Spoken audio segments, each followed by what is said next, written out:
next in the same dividend decisions, chapter 2, dividend theories, we are going to discuss now. So in this unit, you are going to discuss about the impact of dividend decision on valuation of firms, dividend theories, relevance theories, Walter model and Gordon model, irrelevant theory, Miller and Modigillan theory. So here, dividend decision and the valuation of firms. So the value of the firm can be maximized if the shareholders' wealth is maximized. Now what do you mean by value of the firm maximized means the wealth of an organization. We already discussed profit maximization and wealth maximization, right? So profit maximization depends upon the increase of the profits, and wealth maximization of the wealth of an organization. That can be a shares, that can be an fixed assets, how is increasing the value of that. So that we call as the value of the firm. So here, when value of the firm can be maximized if the shareholders' wealth is maximized. Means if you increase your value of your firm, automatically the shareholders' share value also will increase, right? Vice versa. So according to one school of thought, dividend decision does not affect the shareholders' wealth and hence the valuation of the firm. On the other hand, there is another thought that dividend decision may affect shareholders' wealth and also the valuation of the firm.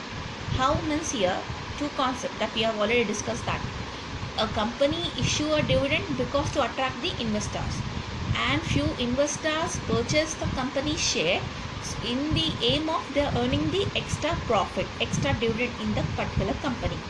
And another few investors will be there where they don't want the dividend, they only buy the shares, so they go for the company who don't issue the dividend. So there are two methods.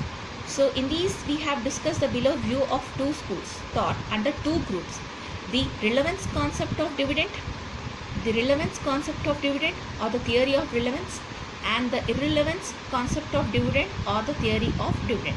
Means relevance means when the firm issuing the dividend, and that will be a relevant decision. Irrelevance means when the firm is not issuing the dividend.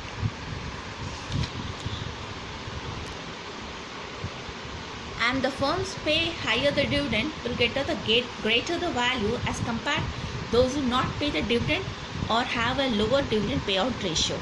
So we examine below two theories representing this notion: Walter's approach and Gordon's approach. Walter's approach. These professors suppose that the dividend decisions are relevant and affect the value of the firm. Means you are issuing the dividend and you are sharing the information of the company, like you are earning profits, your share value increases, what is the position of the firm. If you are publishing that in a magazine or you are giving that information to the outside investor, that going to increase the value of the firm.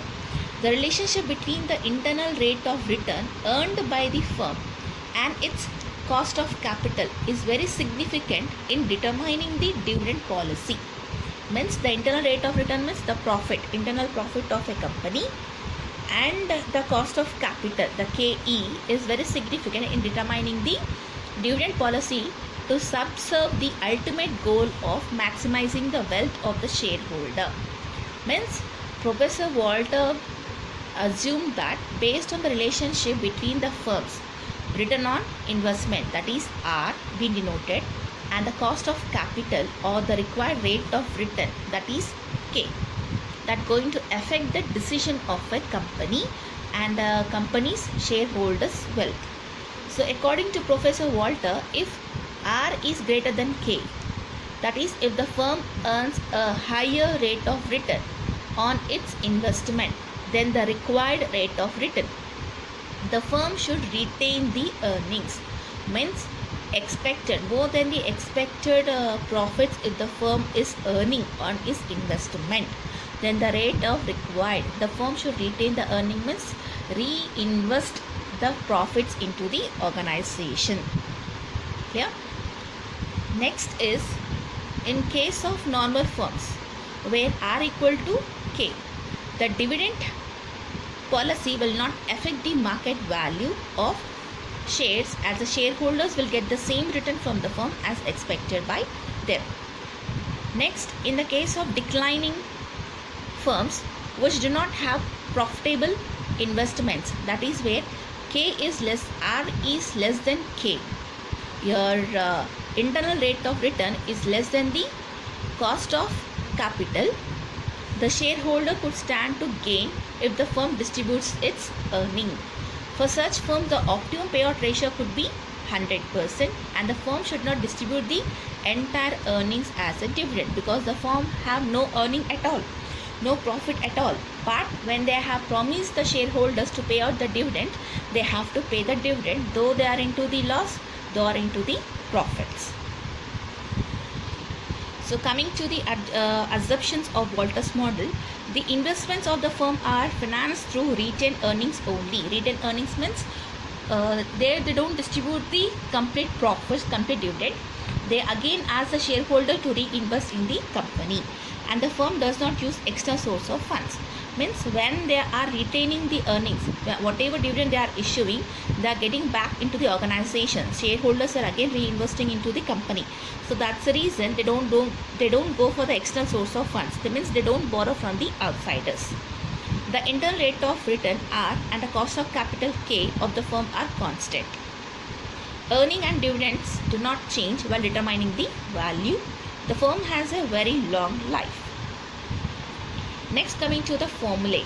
The formulae under Walters model, we are going to calculate the value of share, that equal P equal to D divided by KE minus G.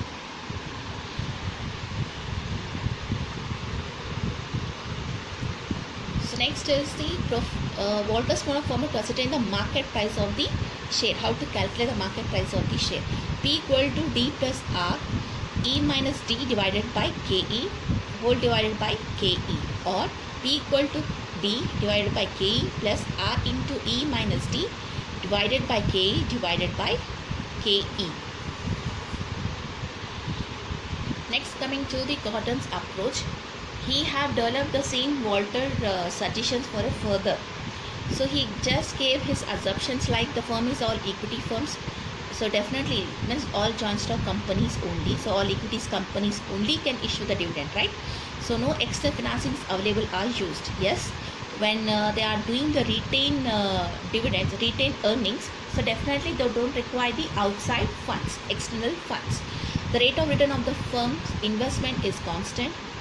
So the Gordon approach also same, he gave you the as the Walters model have been given. So he just further developed that theory, and he have described a formula how to evaluate the valuation of formula under this method, that is P equal to E into 1 minus P divided by KE minus PR. So next we are going to check the irrelevance concept of dividend, or the theory of irrelevance. Irrelevance means here we have two methods, Riedesel approach and Modigillan and Miller approach. So what is these? The concept that basically means here these approaches feel that the decision of a company, means the profit can be or financial statement, the information should not be shared outside, or the dividend issued or not issued will not affect the wealth of a company. Means what they believe, irrelevance method, what they believe means though they don't issue the dividend, that not going to affect the company shares, that not going to affect the value of the firm. They believe that in this particular theory. Under that particular theory, Modigillani and Miller approach has mentioned that Modigillani and Miller have expressed in the most comprehensive manner in support of the theory of irrelevance.